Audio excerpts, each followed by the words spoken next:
For 50 years, my son has called me aunt. For 50 years, a lie has sat at our family table, passed around like a salt shaker. Today, that lie ends. They say the truth will set you free, but what they don't tell you is that first, it burns everything to the ground. If you believe a single voice can shatter a generation of silence, then I ask you to bear witness. Follow my story. Share this testament with anyone who has ever felt voiceless, and press that notification bell. Because the sermon is over, but my confession is about to begin, and I need you to be there when the foundations of this town finally crack. I am an old woman now. The wrinkles that crisscross my face are not just signs of age. They are a roadmap of a single, suffocating place called Providence Creek. They trace the paths I walked, the tears I shed, and the secrets I buried right here in this consecrated soil. I am sitting in the front pew of the First Baptist Church, a seat polished smooth by generations of my family's piety. It was my grandmother, Elara's, seat for half a century. Today, she sits beside me, not the matriarch of iron will I remember, but a shrunken, fragile thing, a little bird lost in a nest of lace and linen. Her mind is a flickering candle, threatening to go out with every passing breeze. But sometimes, when the light catches her eyes just right, I see it, the old fire, the cold, unyielding gleam of a blacksmith's forge, the one that hammered my life into a shape I never chose. Up on the altar, bathed in the jewel-toned light of the stained glass apostles, stands my son. Of course, this town, this entire congregation, knows him as Michael, my beloved nephew. The orphan boy my sister couldn't raise, taken in by our family out of the goodness of our hearts. He is the walking, breathing embodiment of our family's charity and grace. He is the steward of a legacy built on my bones. Today, he is radiant. His voice, clear and steady, rings through the hallowed space, announcing his engagement to a sweet girl from a good family. He speaks of love, of building a future, of continuing the family name. The congregation, our friends and neighbors for a lifetime, erupts in a wave of warm applause. The sound washes over me, but it feels like drowning. In the midst of the celebration, Elara's withered hand, all paper-thin skin and protruding veins, finds my arm. Her grip is surprisingly strong, a remnant of the power she once wielded over this entire town, and especially over me. She leans in close, her breath a dry, papery rustle against my ear. Her voice is a whisper, but it cuts through the applause like a shard of glass. "See, Sofia?" she rasps, a faint, triumphant smile playing on her lips. "I told you. It was all God's will."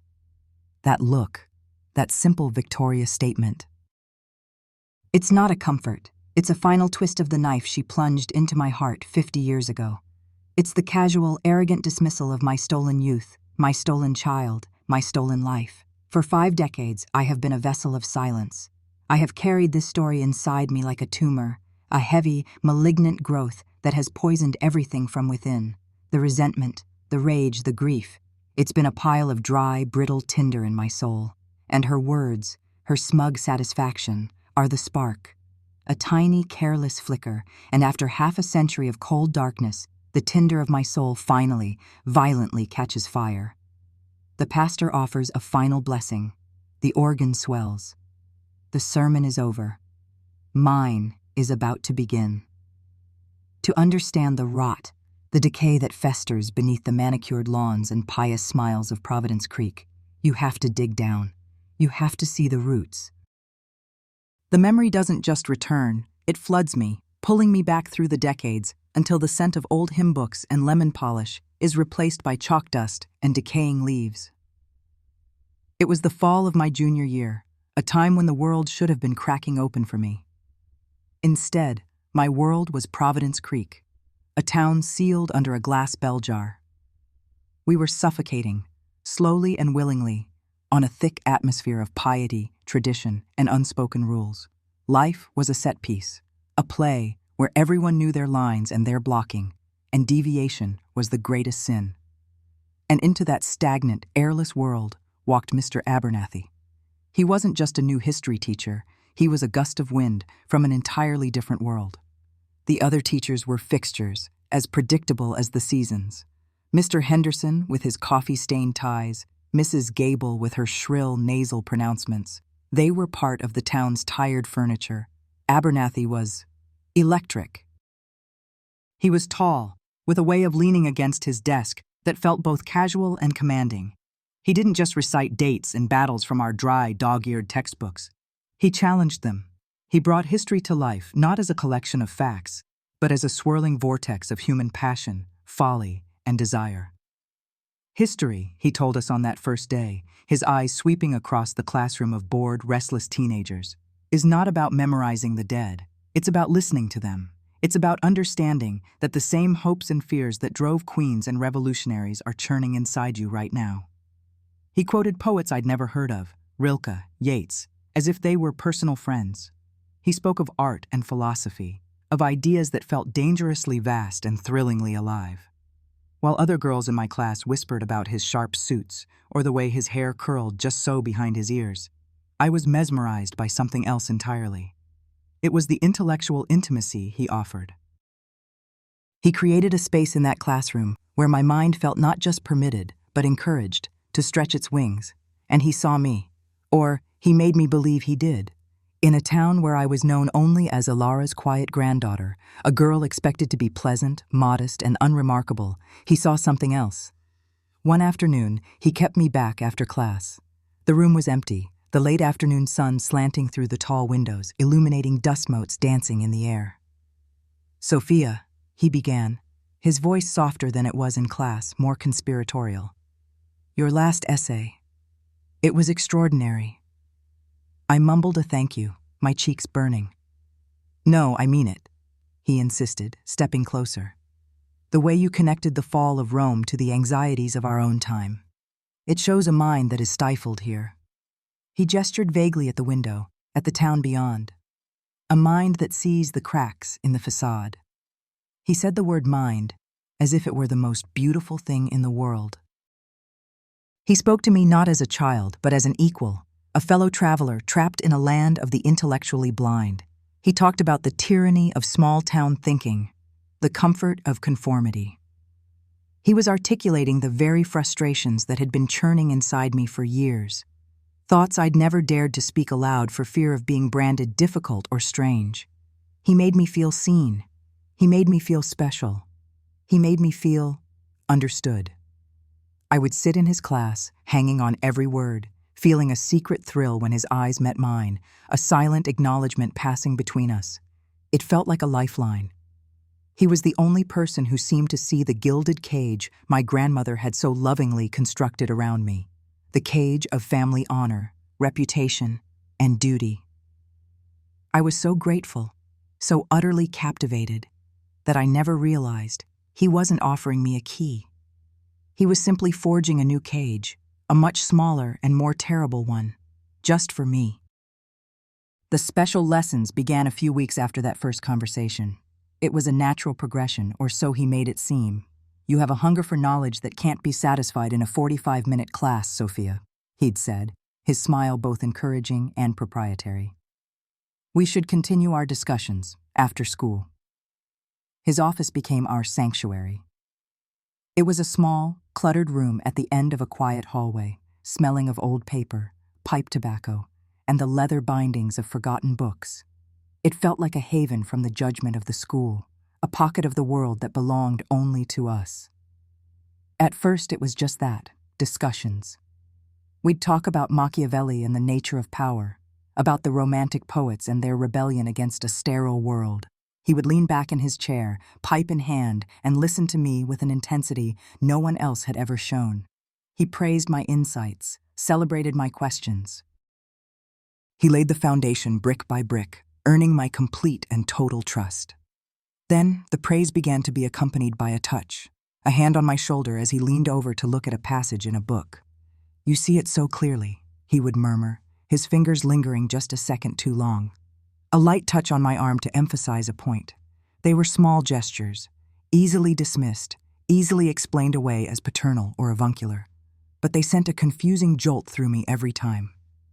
He started to build the walls of our secret world. He told me I was an old soul, that our connection transcended the mundane labels of teacher and student. "People wouldn't understand this, Sofia," he'd say, his voice low and intimate. "They see everything in black and white. They can't comprehend a connection of minds, of spirits, like ours. This has to be our secret." The word secret was a hook.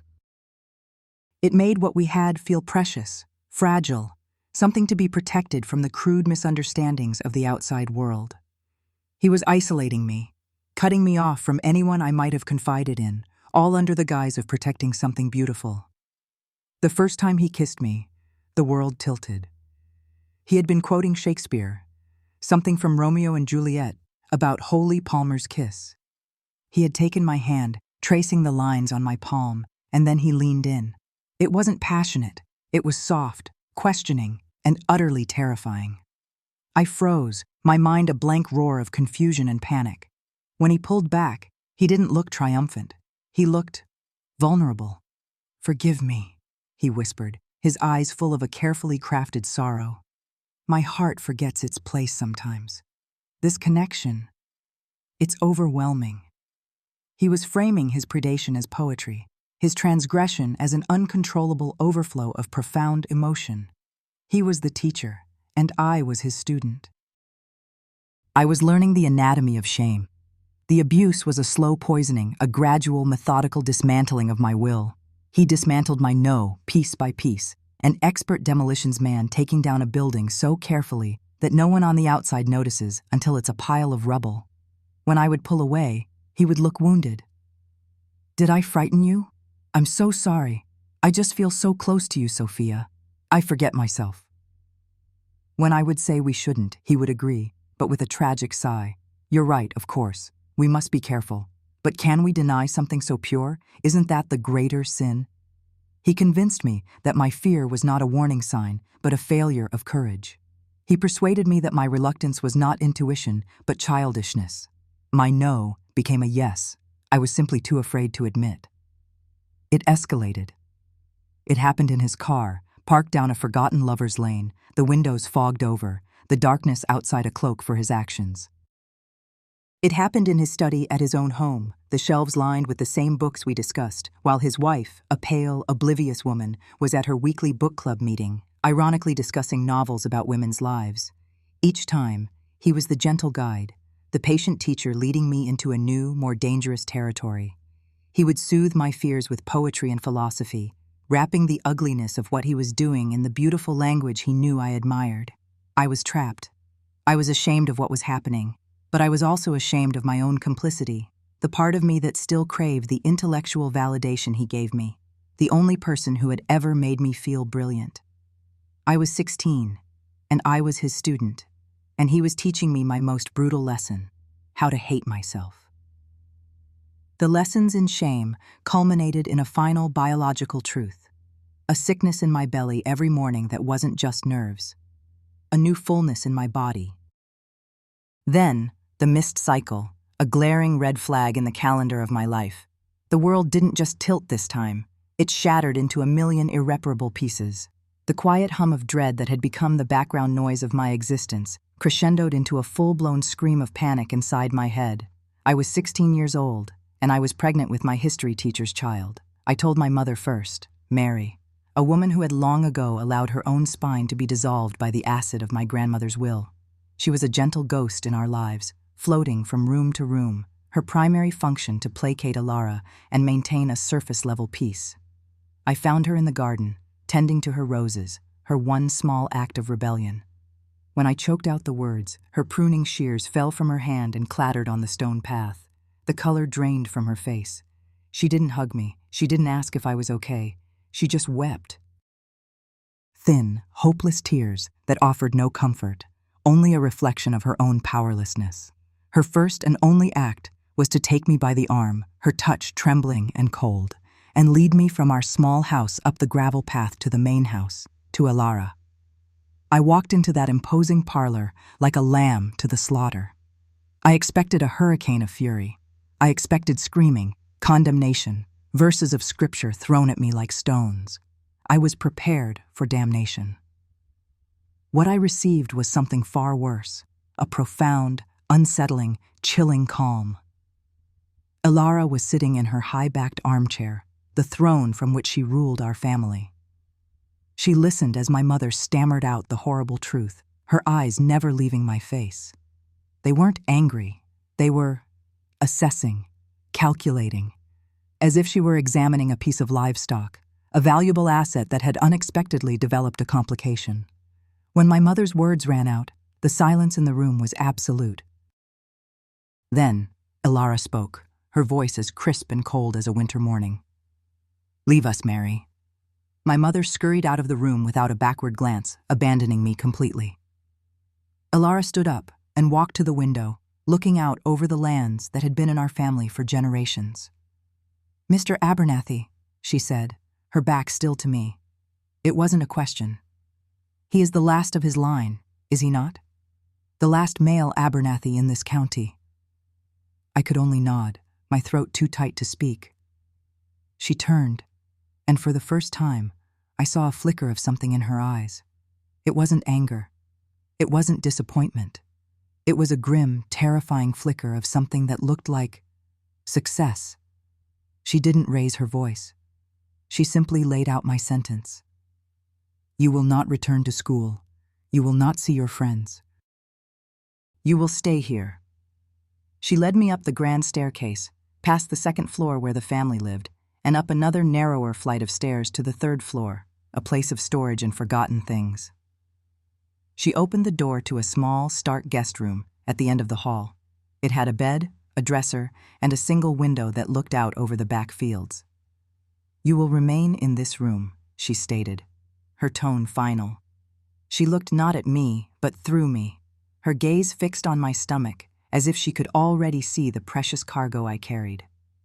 "This is not a curse, Sofia," she said, her voice dropping to that same icy, conspiratorial tone she'd used in the church all those years later. "This is a test from the Almighty. It is His will." She paused, letting the words sink in, twisting the sacred into something profane. "You are a vessel. You will stay here. You will be silent and you will see it through. The family will not be shamed. Its legacy will be secured." The heavy wooden door closed behind her, and I heard the unmistakable final sound of a key turning in the lock. My prison sentence had begun, handed down not by a judge or jury, but by the cold, calculating will of my own grandmother. I became a ghost, not the kind that rattles chains or moans in the attic, but a quieter, more corporeal sort, the kind that breathes and bleeds and grows, yet is seen by no one. For 7 months, the world shrank to the dimensions of the third-floor bedroom. The window became my calendar, marking the passage of time by the deepening green of the summer leaves, their slow turn to gold, and their final, brittle fall, leaving the trees skeletal against a gray sky. My only visitors were my mother and Elara. Mother would bring my meals on a tray, her eyes fixed on the floral pattern of the carpet, on the doorframe, anywhere but on me. Her hands would tremble as she set the tray down, a quiet symphony of her fear and shame. She never spoke of what was happening. We'd exchange hollow pleasantries about the weather. "It looks like rain," she'd murmur, already backing towards the door. "Yes," I'd reply to the space where she had been. "It does." Her silence was a different weapon from Elara's. It was a soft, suffocating pillow held over my face, born of a weakness I couldn't bring myself to hate, only to pity. She was her mother's daughter, another cog in the machine, and she did her part by averting her gaze, by treating me as a shameful secret to be fed and watered until the problem could be resolved. Elara, on the other hand, never flinched. She looked directly at my growing belly, not with disgust, but with the cool, appraising eye of a master gardener tending a prize-winning gourd. She filled the long, silent afternoons with the sound of her voice, a dry rustle of onion skin pages, an unyielding conviction.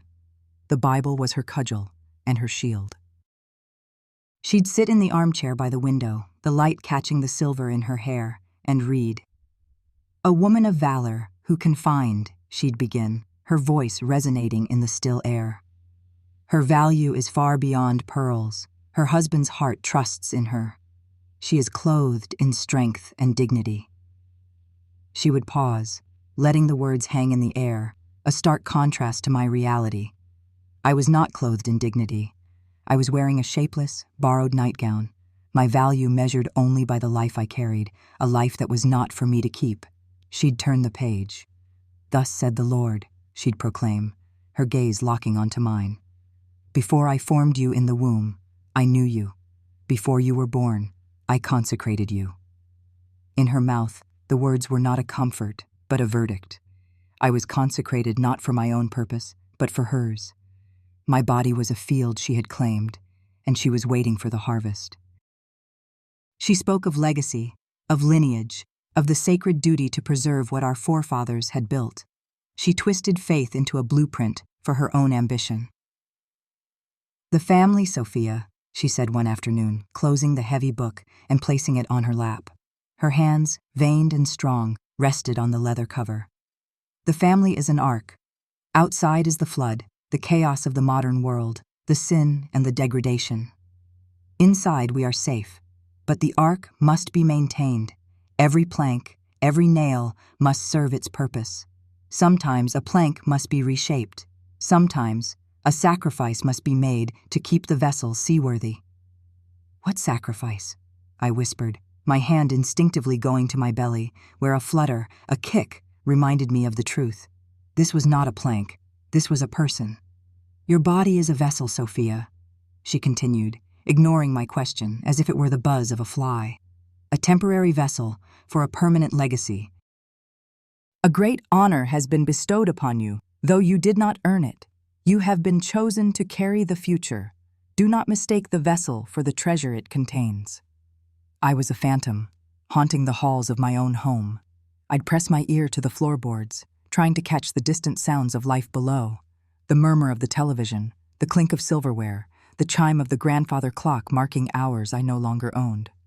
The girl the town knew, the bright but fragile Sofia, had vanished.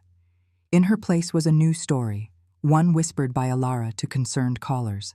A case of nerves, a delicate constitution, a necessary retreat from the pressures of the world. I had been erased. The only proof of my existence was the insistent, rhythmic kicking from within, a secret life that was both my anchor and my cage. He was born on a night when the sky tore itself open. April rain lashed against the window panes, and thunder rattled the old house to its foundations. It was as if the world itself was screaming the protest I could not. Elara had arranged everything with chilling efficiency. A midwife, a stern, silent woman with a face like carved wood, arrived from 2 counties over, her presence as discreet and anonymous as a shadow. My mother was banished from the room, her panicked flutterings deemed unhelpful. There was only Elara, the midwife, and the storm. Elara was a general in the delivery room. She issued commands, not comforts. "Breathe, girl. Push now." Her voice cut through my pain, a cold, sharp instrument. I was no longer Sofia. I was a function, a biological process reaching its conclusion. And then, after an eternity of pain and thunder, he was there. A cry, thin but fierce, sliced through the noise of the storm. The midwife cleaned him and wrapped him in a white blanket, her movements swift and practiced. For a moment, a single, crystalline moment, she placed him in my arms. He was so small, so impossibly perfect. I saw a dusting of dark hair, fine as spun silk. I saw his tiny, curled hands, the miniature perfection of his fingernails. I brought him to my face and breathed in his scent, a mix of newness and rain, and something that was uniquely, achingly his. I looked into his scrunched-up face, and in the curve of his brow, I saw a ghost of his father, and in the shape of his mouth, I saw my own. He was real. He was mine. The moment lasted for less than 5 minutes. It was all I was given. Elara stepped forward, her shadow falling over us. Her face was unreadable, a mask of grim purpose. She reached down, her hands firm, and took him from my arms. I didn't have the strength to resist. I could only watch, my arms suddenly, painfully empty. "He will be raised by a good, God-fearing family," she stated. Her tone was flat, devoid of any emotion. It was the voice of someone finalizing a business deal, discussing the transfer of an asset. They are unable to have children of their own. They will give him a good life. I stared at her, the reality crashing down on me with more force than any contraction. No, I managed to choke out. Please, Elara, he's my son. He is the family's future, she corrected me, her voice dropping, becoming a low, menacing whisper that was more terrifying than any shout. She adjusted the blanket around him, her back to me. And you will ensure that future is secure. You will never speak of this. Not to your mother, not to your sister, not to a soul. You will never see him again. This night, this room, this child, they never existed. If you break this silence, you will bring ruin upon all of us. The family name will be dragged through the mud. Everything we have built will crumble. And you, she turned slightly, her eyes like chips of ice, you will be cast out with nothing. No family, no home, no name. You will be utterly, completely alone. Do you understand me? It wasn't a threat. It was a prophecy. A curse laid upon my life. I looked at the empty space in my arms, at the small blanketed bundle being carried out of the room and out of my life forever. The storm outside quieted to a low rumble. The room was suddenly silent. I was empty, hollowed out, a vessel whose purpose was fulfilled, and the silence she demanded rushed in to fill the void, vast and cold and absolute. The years that followed were made of that same silence. They bled into one another, a long gray watercolor wash of days. I did not leave Providence Creek. Where would I go? Elara's prophecy had taken root in my soul. I was bound to this place, a ghost tied to her haunting grounds. I became Aunt Sofia, the quiet spinster who lived in the small, clapboard cottage on the edge of the family estate. I was a fixture of the town's landscape, a subject of pity and gentle speculation. Such a shame, the ladies at the market would murmur. So bright, but her nerves got the better of her. I was a cautionary tale, a living embodiment of fragility. I tended my garden, I read books, I drank tea, I perfected the art of being invisible. And then, when the silence had become so familiar it felt like my own skin, he appeared.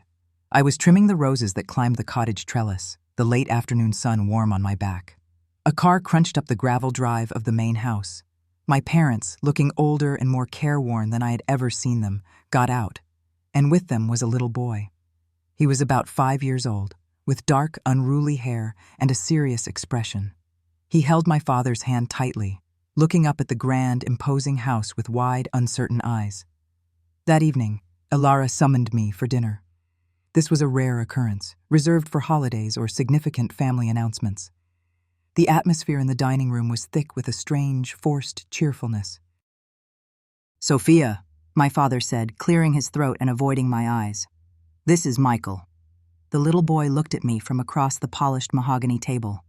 "As you know," my mother added, her voice trembling slightly, "your distant cousin, Martha, and her husband. They passed in a terrible accident." The lie was so well rehearsed, it sounded almost true. "Michael is their son. He has no one else. We've taken him in. He's family now."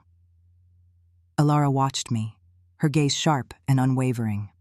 It was a test, a reminder of the terms of my existence. I looked at the boy, Michael, and I knew it with a certainty that defied logic and time and all the lies they had built. I knew it in the way the light caught the dark curl of his hair. I knew it in the determined set of his small jaw, and most of all, I knew it in his eyes. They were a perfect, startling fusion. The shape was Abernathy's, but the color, a deep, contemplative brown, was my own. My breath caught in my throat. The room seemed to tilt. He was here. My son, my baby, born in a storm and stolen in the dark, was sitting 10 feet away from me, being introduced as a stranger, a distant cousin, an orphan. "It is our Christian duty," Elara said, her voice ringing with false piety as she placed a perfectly portioned piece of roast beef on Michael's plate, "to care for the fatherless. He is one of us now. He will be raised as one of our own." She meant it. She began to mold him immediately. He was no longer an orphan. He was an heir in training. I watched from the sidelines, from the windows of my little cottage as the years passed. I watched as she taught him to ride a pony, his small body perched atop the saddle, his face a mixture of fear and delight. I watched as she oversaw his education, hiring tutors, checking his homework, praising his intellect. I watched him grow from a solemn little boy into a confident, charming young man, the golden child of Providence Creek, the future of our family. He was everything she had wanted, and I watched him learn to see me as everyone else did, as quiet, sad Aunt Sophia, a piece of the scenery. On the rare occasions we interacted, he was polite but distant, the way one is with a harmless but slightly eccentric piece of household staff. "Good morning, Aunt Sophia," he'd say, striding past my garden on his way to the tennis courts. "Good morning, Michael," I'd reply, my voice a stranger's. The knowledge was a silent scream trapped in my chest, a constant, high-pitched ringing in my ears that no one else could hear. Every time I saw him smile, I saw the ghost of the man who had ruined me. Every time I saw him look thoughtful, I saw a reflection of the girl I used to be. I loved him with a fierce, helpless agony that had no name and no outlet. I was his mother, and I was a ghost in his house. The silence held for nearly 50 years. It became a fortress, its walls built of routine, resignation, and the town's collective, unquestioning acceptance of the story Elara had crafted. The walls seemed impenetrable. Then, the summer after his first year of college, a boy with a city haircut and a healthy disrespect for tradition came to stay with me. Leo, my sister's grandson, my grandnephew. He arrived with 2 duffel bags, a laptop, and a tidal wave of questions. He was studying journalism, he said, and wanted a quiet place to write, though his personality was anything but quiet. He was a force of nature, a gust of fresh air in the stagnant, perfumed atmosphere of Providence Creek. He hadn't been marinated in our town's suffocating history, and he saw everything with an outsider's sharp, inquisitive eyes. He moved into my spare room, and my small cottage was suddenly filled with the sounds of indie rock music, the clatter of a keyboard late at night, and his voice, booming with cheerful curiosity. "So, what's the deal with great-grandma Elara?" he asked me one afternoon, perched on my kitchen counter and stealing strawberries from the colander. "She's like something out of a Gothic novel, the benevolent tyrant. Everyone bows and scrapes when she enters a room. It's wild." I just smiled and shook my head, offering a non-committal, "That's just how she is." But Leo didn't accept non-committal answers. He saw the cracks in the family facade that everyone else had learned to ignore. He saw the way Elara's word was law, the way my own parents still seemed like frightened children in her presence, and he saw the way Michael treated me. We were at one of Elara's mandatory Sunday lunches at the main house. I'd brought a lemon meringue pie, my standard contribution. As I was setting it on the sideboard, Michael walked past. "Oh, good. You brought the pie, Sofia," he said, without looking at me, his attention already on the pretty blonde girl he'd brought home from school. "Can you make sure there's coffee ready after the meal?" It was a simple request, but the tone was that of a master to a servant. I saw Leo, standing by the fireplace, watch the exchange, his brow furrowed. Later that evening, back at the cottage, he brought it up. "Why does he talk to you like that?" he asked, his voice losing its usual jovial tone. "Like you're the help." "It's just how things are, Leo," I said, my standard defense. "No, it's not," he countered, his gaze serious. "It's weird. This whole family is weird. And you're the saddest person I've ever met. But it's not a weak kind of sad. It's heavy. Like you're carrying something." He saw it.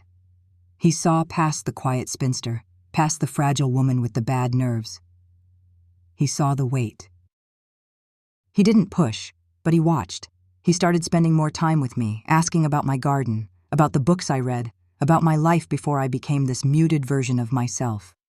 He was coaxing the story out, not with a crowbar, but with simple, steady kindness. The crack finally appeared one rainy Tuesday evening. The storm outside reminded me of that other storm, so many lifetimes ago. I thought I had buried the grief deep enough, but some days it clawed its way to the surface. I was in my sitting room, the door slightly ajar. I had taken out the small, lacquered box where I kept my only tangible proof, a single faded photograph. It wasn't even a good one. It was a picture my sister had sent me years ago of her own firstborn, a baby in a christening gown. It wasn't him, but in my mind, I would pretend. I'd trace the outline of the sleeping face, the tiny fist, and I would let myself imagine it was my Michael, my son. A sob escaped my throat, a ragged, ugly sound I hadn't made in decades. I didn't hear Leo come down the stairs. I didn't know he was there until he spoke, his voice soft from the doorway. "Sofia?" I quickly tried to hide the box, my face flushed with shame, my hands fumbling. He came into the room and sat on the ottoman across from my chair. He didn't try to look at the photograph. He didn't ask who it was or why I was crying. He just looked at my face, his own filled with a deep, uncomplicated empathy. He waited until my sobs subsided into shuddering breaths. Then he leaned forward, his elbows on his knees, and spoke the words that would change everything. "Sofia," he said, his voice quiet but firm. "Whatever it is, whatever you're carrying, you don't have to carry it alone anymore." He held out his hand. It was not a demand. It was an offer. A bridge across 50 years of silence. For the first time since that terrible, stormy night, someone was offering to share the weight. And as I looked at his outstretched hand, I felt the first tectonic shift deep within me. A crack, spreading through the stone walls of the fortress I had mistaken for a home. For the first time in 50 years, a key turned in a lock that wasn't meant to hold me. It was Leo who held it, his young, steady hands a stark contrast to my own, which trembled with a mix of terror and exhilaration. The door to Elara's study swung inward on silent, well-oiled hinges, releasing a breath of air that smelled of old paper, lemon polish, and secrets. It was a room I hadn't set foot in since I was a girl, a place spoken of in hushed tones, Elara's sanctuary, her command center. It was smaller than I remembered, but the feeling of her presence was suffocating. Every book on the shelf seemed to have been placed with geometric precision. The heavy mahogany desk was clear, save for a single pristine blotter and an inkwell. Nothing was out of place. It was the study of a mind that left nothing to chance. "Where do we start?" Leo's voice was a low whisper, a bubble of warmth in the refrigerated air of the room. He looked at me, his eyes full of a protective concern that made my own ache.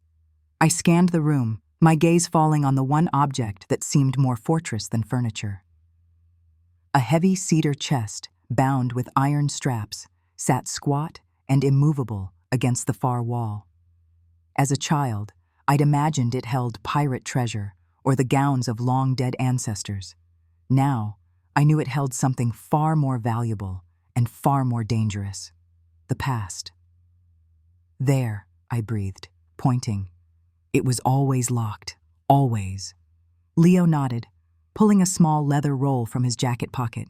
He knelt before the chest, unrolling it to reveal a set of slender metal tools that glinted in the sliver of moonlight, piercing the heavy curtains. He was surprisingly deft, his movements economical and sure. I stood watch by the door, my heart hammering against my ribs, listening for the telltale creak of a floorboard from the hallway, for the sound of Elara's slow, measured footsteps. Every shadow seemed to deepen.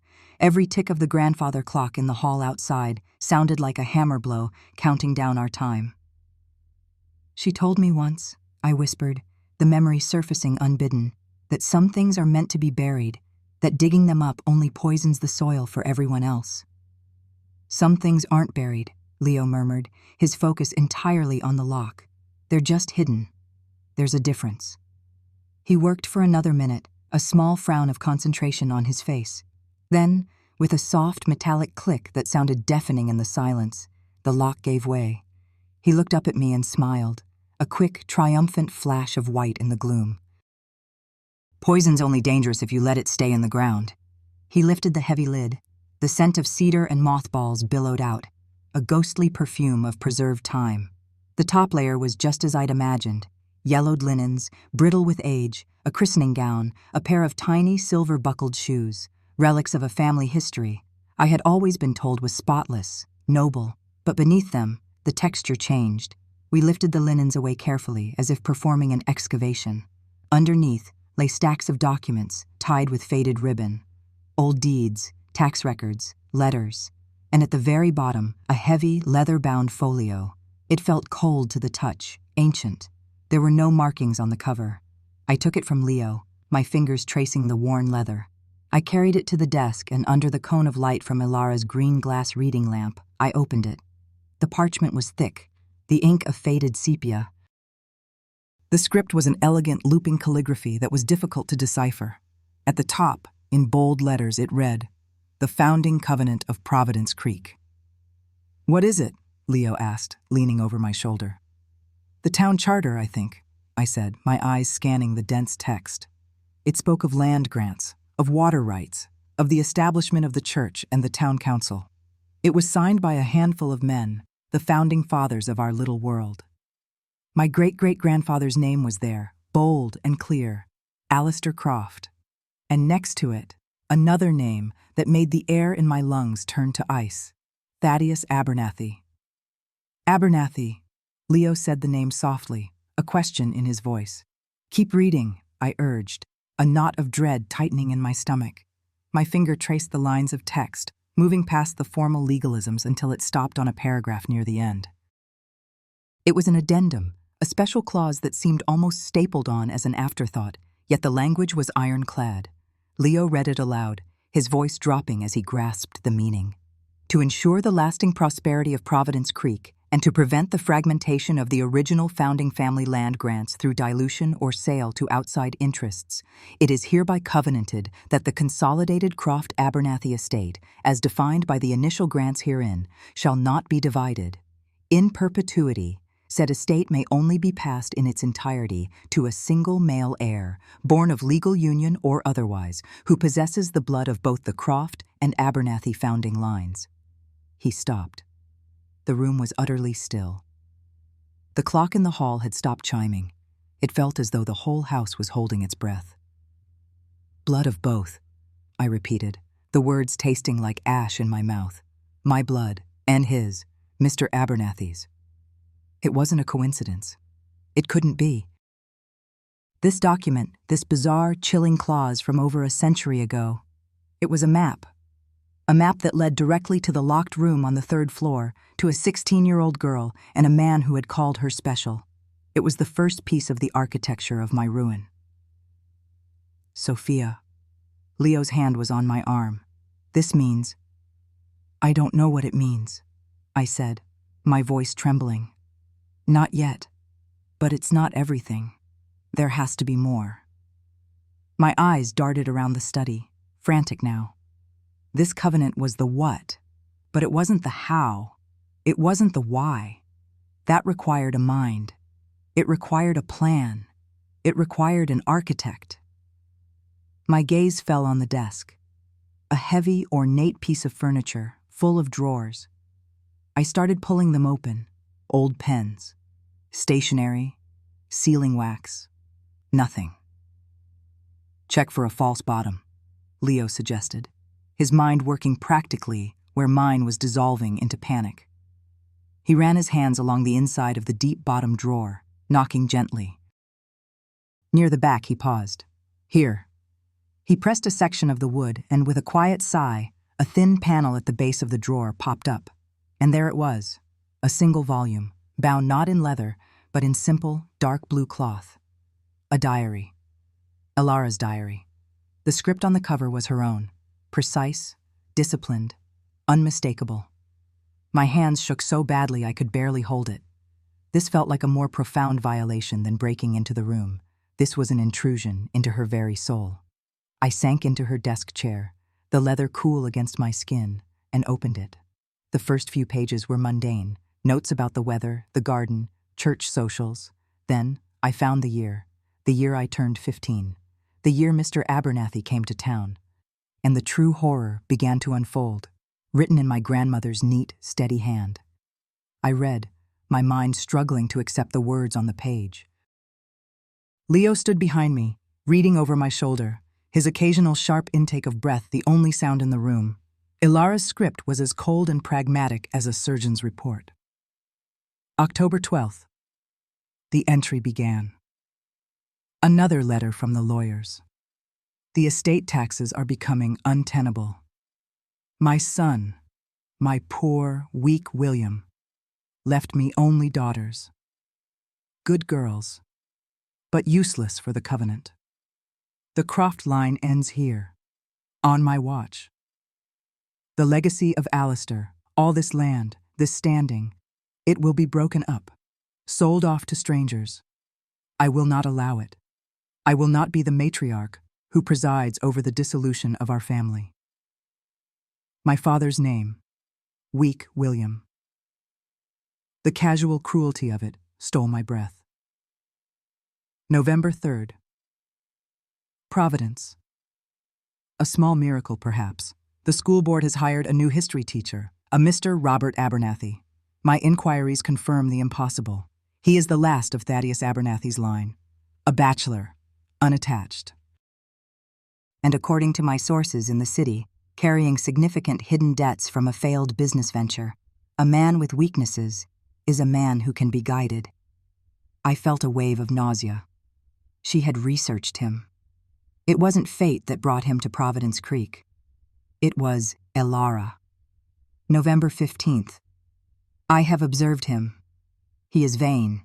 He preens under the admiration of his students, especially the young girls. He craves intellectual validation. He sees himself as a cut above this town. Sofia, in particular, seems to have caught his eye. She is bright, but impressionable. Lost. She still mourns her father and detests my discipline. She seeks a different kind of authority, a softer kind. She is the perfect clay. The perfect clay. The word swam before my eyes. She wasn't talking about her granddaughter. She was talking about a resource, a tool. December 1st. I have arranged for Sofia to receive special attention from Mr. Abernathy.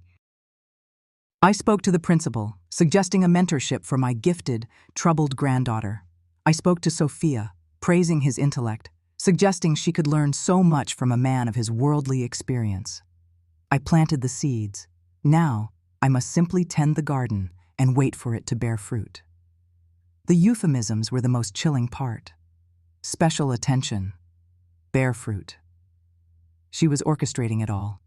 Every glance he gave me, every book he lent me, every conversation that made me feel seen and understood for the first time in my life. It had all been a stage play, directed by the woman in this very chair. I flipped forward, my fingers numb. The entries continued, a meticulous log of her monstrous project. She noted when I started staying late after school for my tutoring.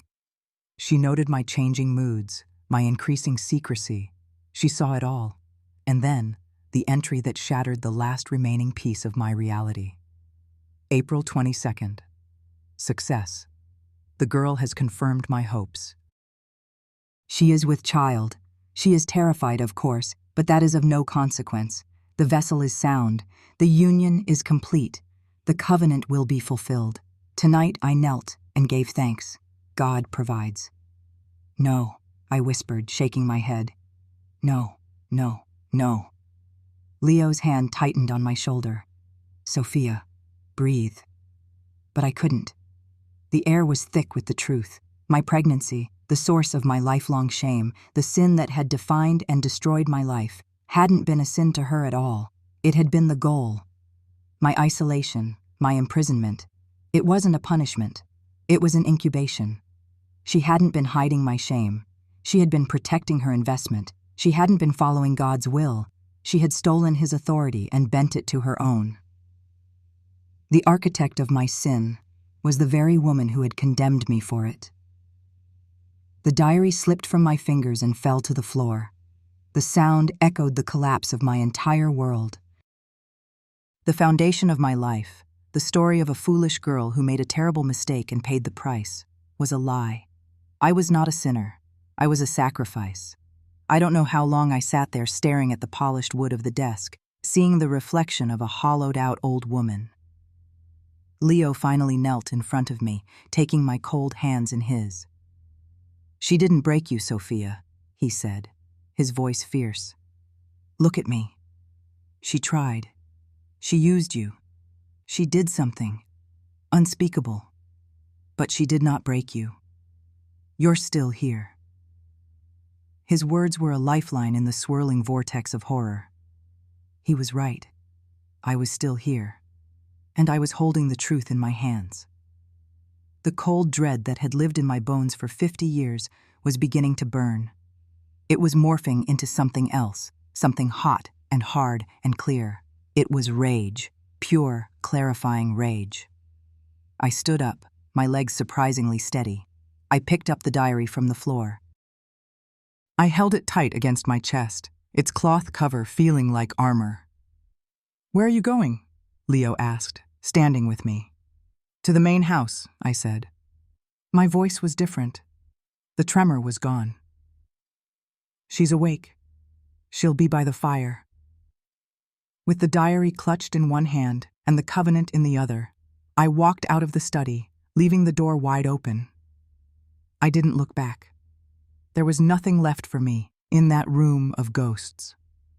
The path across the manicured lawn that separated my small cottage from the grand main house felt like the longest walk of my life. The night was cold, but I didn't feel it. A fire was burning inside me now, stoked by 50 years of lies. I entered the house without knocking. The downstairs was quiet, smelling of beeswax and potpourri. I could hear the crackle of a fire from the drawing room. I walked towards the sound, and there she was, Elara, sitting in her high-backed wing chair by the hearth, a plaid woolen shawl draped over her legs. The firelight danced across her face, carving deep shadows into the intricate map of her wrinkles. She looked ancient, eternal, and as immovable as the house itself.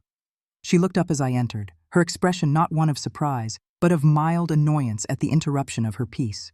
I didn't say a word. I walked across the plush oriental rug until I was standing directly in front of her.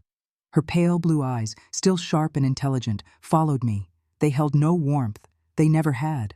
I looked down at the blue diary in my hands, then at her. I opened it to the page where she had called me the perfect clay, where she had celebrated the success of my violation. I leaned down and simply placed the open diary in her lap. She glanced down at the book. Her eyes scanned the familiar, neat script, her own words. A flicker of something crossed her face. Not shock, not guilt. Irritation. The cold, sharp annoyance of a master strategist whose meticulous plans have been untidily exposed. She looked back up at me, her gaze unwavering. There was no apology there. No remorse. Only the steely conviction of a monarch who believes in her own divine right. "It was necessary," she said. Her voice was thin, papery with age, but it was as hard as granite. "That land is our legacy, Sofia. It is our beginning and our end. It is everything. The covenant had to be honored." The sheer, breathtaking audacity of it left me speechless for a second. The calm, rational tone she used, as if discussing a business transaction. "You were young," she continued, her gaze drifting towards the fire, as if she were already bored of the conversation. "You were sentimental. You would have thrown your life away on some penniless farm boy and had a brood of worthless children. I saw your future. I gave you purpose. I gave this family a future." A future? My own voice was a low growl, an animal sound I didn't recognize. "What about my future? What about my life? The one you stole from me?" I thrust the covenant at her. "For this? For a piece of paper? For dirt?" She finally turned her eyes from the fire and met my gaze. There was a profound, chilling emptiness in them. She was looking at me, but she didn't see me. She saw a pawn, a cog in a machine she had spent her life maintaining. "A small price to pay," she murmured, the words barely disturbing the air between us. She looked away again, towards the dark window reflecting the fire. "A very small price for the preservation of everything that matters." She paused and delivered the final, killing blow, the words that would echo in my mind forever. "You were just a vessel, Sofia, a necessary vessel. A vessel, not a granddaughter, not a girl, not a human being with a heart and a soul and a life that was hers to live. a container, an object to be used and then put away on a shelf. In that moment, the last vestiges of the frightened girl who had lived in her shadow for half a century burned away to ash. I looked at this shrunken old woman in her chair, this self-proclaimed god of Providence Creek, and I felt nothing. Not fear, not even hatred, just a vast, cold pity. She had sacrificed my life to protect a legacy of dirt and stone, and in doing so, she had hollowed out her own soul. I turned and walked away without another word. I left the diary lying open in her lap. The truth was out between us, and it had changed nothing in her, but it had changed everything in me. As I walked out into the cold night air, I knew what I had to do. Her power came from the silence she commanded, from the secrets she kept buried. I would not be her accomplice anymore. I would take her weapon, the truth, and I would use it, not in the quiet of a drawing room, but in the open, for all the world to see. The social event of the year was Michael's engagement party. Elara had insisted on it being held on the sprawling back lawn of the estate, the very land for which I had been sacrificed. The whole town was there, the mayor, the pastor, the heads of the oldest families, all mingling under strings of fairy lights, drinking champagne, celebrating the bright, promising future of the Croft heir. They were celebrating a lie, and I was the ghost at the feast. I watched from the shadows of the porch as Michael, my beautiful, unknowing son, stood on a small, makeshift stage with his radiant fiancée. He looked so happy, so untroubled. His smile was a beacon of innocence in a world I now knew was built on the most profound corruption. Elara was seated in a place of honor near the front, a benevolent queen surveying her kingdom, the very picture of grace and dignity. She caught my eye for a moment, and her expression was one of cold, confident warning. "Stay silent." Michael raised his glass, tapping it with a knife. The cheerful chatter of the crowd subsided. "Thank you all for coming," he began, his voice clear and strong. "To see all of you here, all the people who have watched me grow up, it means the world to us. I look at my future with Amelia. I look at this family, this town, and I feel nothing but gratitude. To my great-aunt Sofia, who has always been a quiet, steady presence in my life, and especially to my great-grandmother, Elara, the woman who saved me, who gave me this life, this home. Her strength and her wisdom are the foundation everything is built on." The crowd applauded warmly. Elara gave a small, regal nod, and in that moment, the fire inside me roared to life. The foundation. He had no idea what the foundation truly was. As he leaned in to kiss his fiancée, I moved. I walked down the porch steps and through the parting crowd, my eyes fixed on the empty microphone on the stage. A hush began to fall as people noticed me, the spinster aunt, the quiet shadow walking into the light. I could feel Elara's stare burning into my back. I stepped onto the stage and took the microphone from its stand. My hand was perfectly steady. The silence was now absolute. 200 pairs of eyes were on me. Michael looked at me, his expression one of pure confusion. "Michael mentioned the foundation of this family," I began, my voice amplified across the lawn, clear and calm. "And I'd like to tell you all a story about that foundation. It's a story about Providence Creek. It's about a girl who used to live here a long, long time ago." I paused, looking out over the sea of faces, their polite smiles frozen in place. This girl was 16. She was a little lost, a little lonely, and a new teacher came to town, a history teacher. He was charming and worldly, and he made her feel special. He told her she was intelligent. He told her she was different from everyone else. He created a secret world just for the two of them. I saw a flicker of recognition, of dawning horror, in the eyes of some of the older guests. They remembered him. They remembered me. "But secrets have a price," I continued, my voice gaining strength, and this secret resulted in a baby.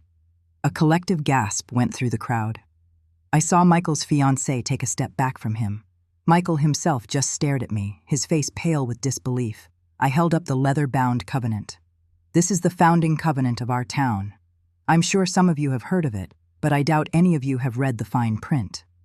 My voice was ringing now, a sermon of truth against the night. "It contains a special clause, a clause stating that this estate, this land we are standing on, could only ever be passed down to a male heir who carried the blood of both founding families. The Crofts and the Abernathys. I let the name hang in the air. The whispers started, spreading through the crowd like fire in dry grass. I then held up the blue diary.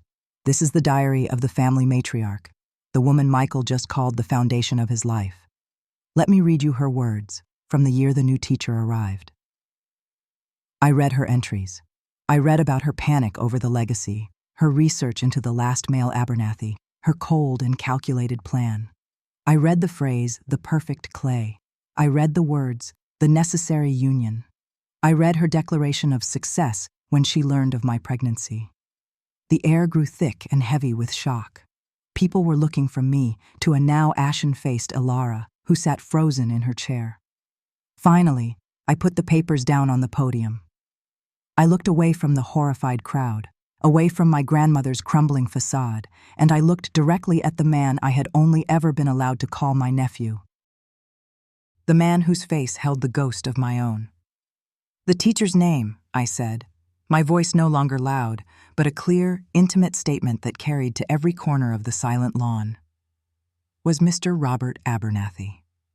I took a breath, the last breath of my old life. The baby was a boy, and he is standing right there. I held his gaze, my heart breaking and healing all at once. I gave him the one truth that mattered, the only piece of our shared story that was truly ours. Michael, I am your mother. My last word, mother, hung in the air, a single, perfect bell toll that did not fade, but instead seemed to vibrate, shattering the crystal dome of politeness that had encased Providence Creek for generations. For a suspended moment, there was only the sound of my own breathing through the microphone, amplified and raw. Then, the shattering became literal. A champagne flute slipped from someone's fingers and exploded on the flagstones. It was the starting gun for chaos. A collective gasp, sharp and sibilant like 1,000 snakes, rippled through the crowd. Faces that had been masks of pleasantry and polite interest were now twisted into gargoyles of disbelief, of shock, of a sudden, ravenous hunger for scandal. Isabella, Michael's fiancée, stood frozen beside him, her face a canvas of utter bewilderment. Her eyes, wide and luminous, darted from me to Michael, then back to me. The joy, the love, the innocent pride that had radiated from her all evening, it all just evaporated.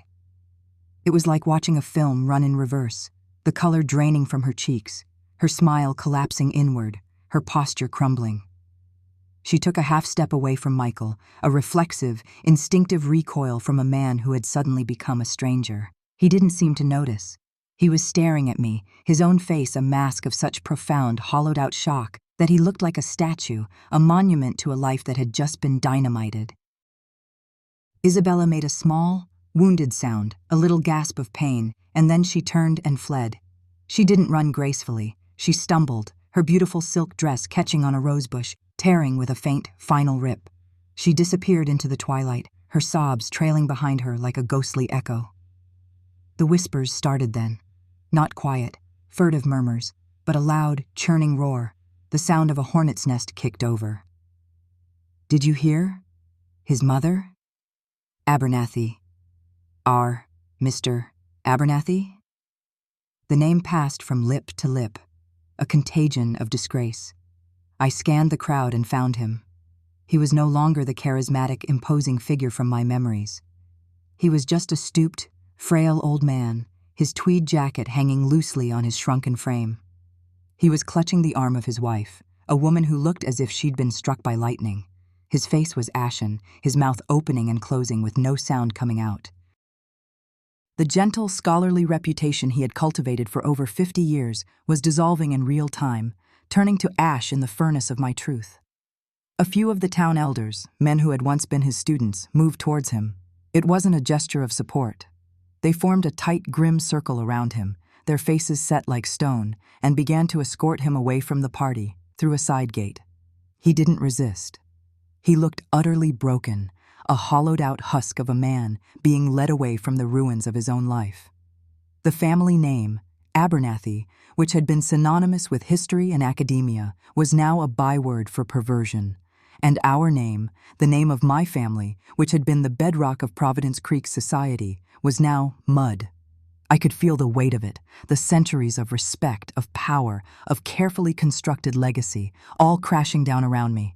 I lowered the microphone, the feedback screeching for a second, before Leo gently took it from my hand. The crowd began to part from me as I walked, not out of respect, but out of a kind of fearful awe. They stared as if I were a ghost, a specter risen from the grave to wreak havoc on the living. I ignored them. My focus was singular. It was on the veranda, where a figure sat in the deep shadows, enthroned in her wheelchair. Elara. She had watched the entire spectacle, a queen observing the collapse of her kingdom. As I approached, the murmuring of the crowd faded into a dull roar, like the sea heard from a great distance. All that existed was the space between us. I walked up the 3 shallow steps to the veranda, my feet steady, my spine straight. I stopped directly in front of her. Her face, usually a mask of implacable control, was a storm of conflicting emotions. There was rage, of course, a deep, volcanic fury in her dark eyes. But there was something else, too. A flicker of disbelief, of utter incomprehension that her creation, her silent, obedient tool, had somehow found a voice and a will of its own. She could not process it. Her mind, so brilliant at plotting and scheming, could not compute this variable. She had planned for everything except my own humanity. Our eyes met and held. For 50 years, my gaze had been downcast in her presence. I had learned to make myself small, to avoid that piercing stare that could dissect and dismiss me in a single glance. Now, I met it head on. I didn't speak. I didn't need to. My entire being was a declaration of war, a final, unanswerable accusation. I watched as the fury in her eyes warred with the shock, her breath coming in short, sharp rasps. Her perfectly manicured hands gripped the arms of her wheelchair, her knuckles turning white. She tried to speak. Her mouth opened, a dark O in her pale face, and a strange, strangled sound emerged, like a rusted hinge groaning. Her face began to contort, pulling to one side in a grotesque parody of a sneer. The left side of her mouth drooped, and a thin line of spittle trickled from the corner. Her eyes, those intelligent, cruel eyes, suddenly went wide with a new emotion: terror. She knew. In that last lucid moment, the architect of my prison realized she was about to be locked inside one of her own. She slumped sideways in the chair, her head lolling against her shoulder at an unnatural angle. Her body gave a single, violent shudder and then went limp. The stroke was massive, catastrophic. The doctor who rushed to her side confirmed it later. Her brilliant, malevolent mind was still intact, they said, but it was now sealed inside a body that could not move, could not speak, could not even write. She was trapped. The master of control had lost all control. The enforcer of silence was now condemned to an eternal one. The irony was so potent, so absolute, it was almost poetic. But as I stood there, watching them wheel her away, a living statue of her own making, I felt no triumph, only the bitter, acrid taste of poison that had taken 50 years to work its way through the system, finally claiming its intended victim. The silence she had weaponized against me had turned back on her, becoming her final, inescapable punishment. The week that followed was a strange, hollow limbo. The town buzzed with the scandal, a low, constant hum of gossip and judgment that seeped through the walls of my small cottage. The grand family estate on the hill felt like a mausoleum, its curtains drawn, its lifeblood drained away. Elara was in a hospital, then a private care facility, a silent, staring effigy of her former self. My sisters called, their voices shrill with accusations. I had destroyed them. I had destroyed the family. I had desecrated our name for a selfish, vengeful whim. I listened to their tirades and then quietly hung up the phone. Their words couldn't touch me. They were echoes from a world I no longer inhabited. My world had shrunk to the 4 walls of my cottage, a space that for the first time felt like a sanctuary rather than a holding cell. Leo stayed with me, a quiet, steady presence who made me tea, read books in the armchair, and filled the silence not with questions, but with a simple, comforting companionship. Then one afternoon, as the rain fell in a steady cleansing sheet against the window panes, there was a knock on the door. It was soft, hesitant. I knew before I opened it. Michael stood on the porch, drenched and shivering, looking not like a man, but like a boy who had been pushed from a great height. He was hollowed out, as if someone had reached inside and scooped out his very essence, leaving only a fragile shell. The confident, happy man from the engagement party was gone. In his place was a stranger with his face, his eyes wide with a pain so deep it seemed ancient. He didn't say hello. He just stood there, dripping on the welcome mat, his gaze fixed on me. "Can I?" he began, his voice rough, unused. "Come in," I said softly, stepping aside. He walked into the small living room and stood in the center, looking lost. He was a ghost in his own life, haunting the edges of a truth he couldn't comprehend. The meeting I had both dreaded and yearned for my entire adult life was here, and it was a minefield of unspoken grief. The air was thick with it, heavy with 50 years of lies, of stolen moments, of a love that had been forced to curdle into a silent, aching duty.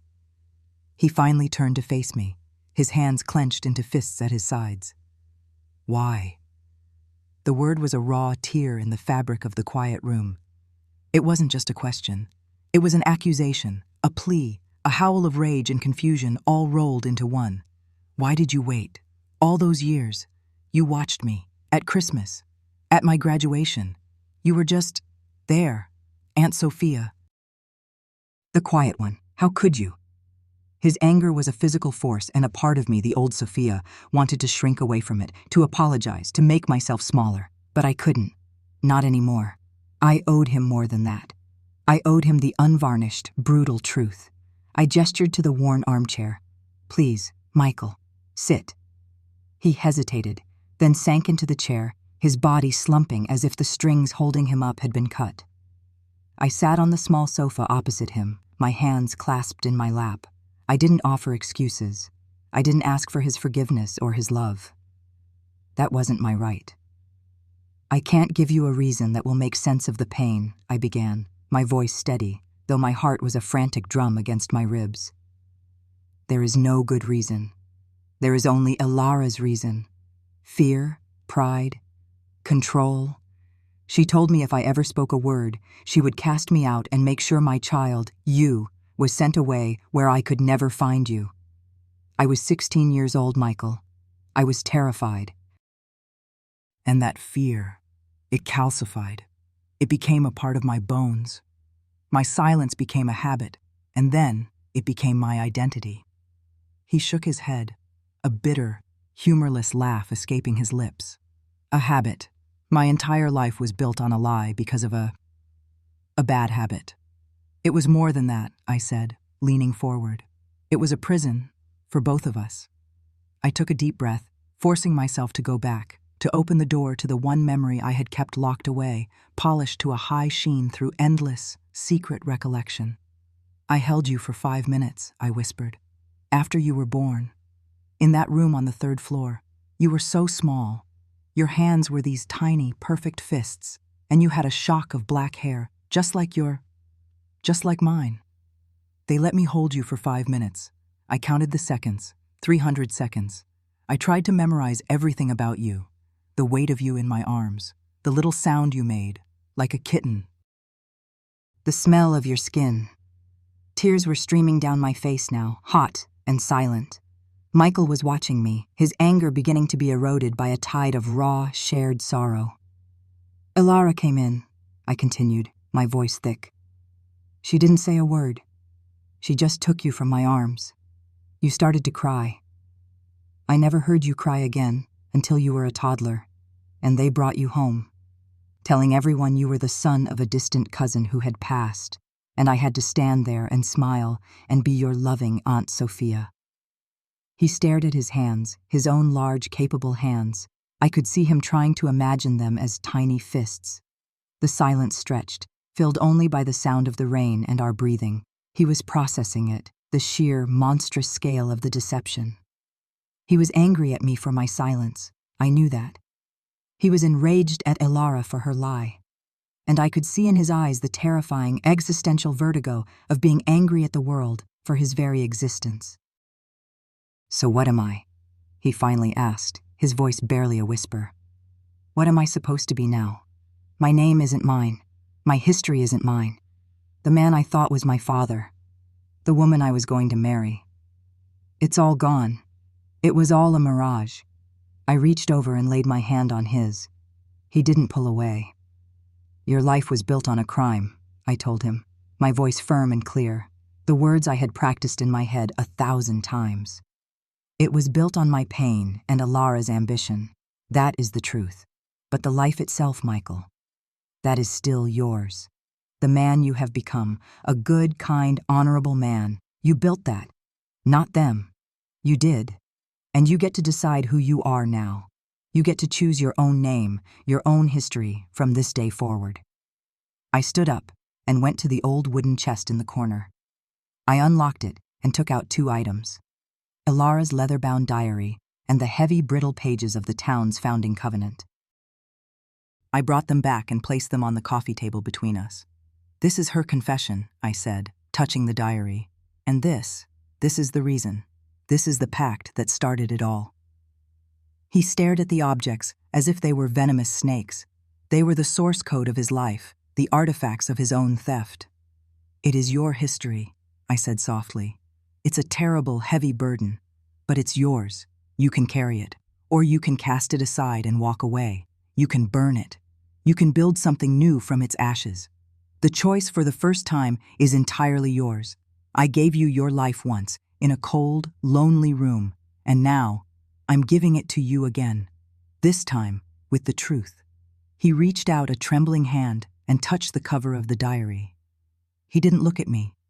He just sat there, in the quiet, rain-soaked afternoon, holding the beginning and the end of his entire world in his hands. He was no longer my chautrai, my nephew.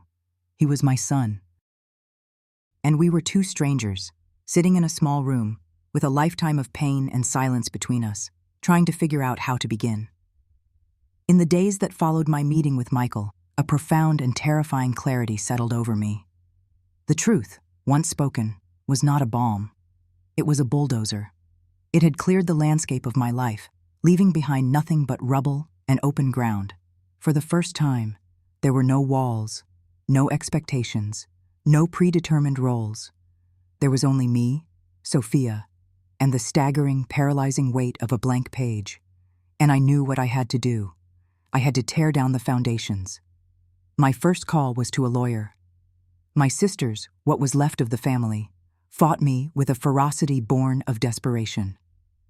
We met in a sterile conference room, their faces pinched with fury and grief. "You can't sell the land," my eldest sister, Catherine, hissed, her voice shaking. "This is our heritage. This land has been in our family since Providence Creek was founded. It's everything we are." "No," I said, my voice quiet but unyielding. "It's everything we were. And what we were was built on a crime against a child. It was built on me. This heritage you're so desperate to protect is a monument to my stolen life. Its soil is soaked in my silence. Its roots are fertilized with my pain." "You are destroying us," my other sister, Amelia, sobbed. "For what? Revenge? You've already ruined the family name. Now you want to erase us from the map completely?" "This isn't about revenge," I told them, looking from one to the other. "Revenge is a prison of its own. This is about justice. Not for me, not anymore. It's about ensuring that the power this land represents, the power that Elara wielded like a weapon, can never be used to hurt anyone ever again. I am not destroying a legacy. I am dismantling a machine of abuse." They couldn't understand. To them, the land, the name, the house on the hill, these things were their identity. They had lived their lives in the comfort of its shadow, never questioning the cost. I had lived my life crushed beneath its weight. I broke the covenant. I ignored their threats and their pleas. I signed every last paper, my hand steady. With each stroke of the pen, I felt a chain link snap. Selling the Abernathy plot, selling the family estate, selling the vast tracts of timber and farmland, every last acre. The legacy built on my agony was dismantled, piece by piece, until it was nothing more than a number in a bank account. And with that money, I built something new. Not a house, not a monument to a name, but a sanctuary. I established a trust, the Phoenix Trust, dedicated to helping young women in crisis. Young girls who were scared, who felt trapped, who had been manipulated or abused and had nowhere to turn. I worked with the lawyers and a board of compassionate women from a neighboring state to set it up. It would provide safe housing, legal aid, counseling, and education. Everything I never had. The fortune that had been amassed to create an heir through an act of unspeakable cruelty would now be used to give hundreds of young women a choice, a voice, a future. My pain was being alchemized into purpose. Michael never came to see me again. But a month after our meeting, a small package arrived. Inside was a single, beautiful, smooth gray stone, the kind you find on a windswept beach. There was no note, but I knew. It was an acknowledgement, a beginning. A small, solid piece of the new world he was building for himself, offered to me. I have kept it with me ever since. Then, one crisp autumn morning, when the last of the legal documents were signed and the trust was officially born, I packed one suitcase, just one. I walked through my little cottage, touching the furniture that had witnessed my long, quiet suffering. I left the key on the table. Leo was waiting for me in his car, the engine humming. I got in, and I didn't look back. As we drove out of Providence Creek, past the town square, past the church with its silent accusatory steeple, I felt nothing. No nostalgia, no regret, no anger. It was just a place, like any other place. Its power over me finally broken, which brings me to now. My final memory is not of the church, or the grand estate, or Elara's vacant stare. It is this moment. Right here. I am standing on a beach in Northern California. Leo is a few hundred yards away, skipping stones across the waves. The sun is setting over the Pacific, painting the sky in strokes of orange and purple and a deep, heartbreaking rose. The ocean is vast and unforgiving. It roars and whispers, it gives and it takes away. But it is honest. Its tides are governed by the moon, not by the cruel whims of a matriarch. Its depths hold mysteries, not lies. For the first time in my life, the air I breathe feels like my own. It's sharp with salt and clean, and it fills my lungs completely. I have lost a family, a home, a history. I am an old woman with a single suitcase and a smooth gray stone in her pocket. By all accounts, I should be a tragedy.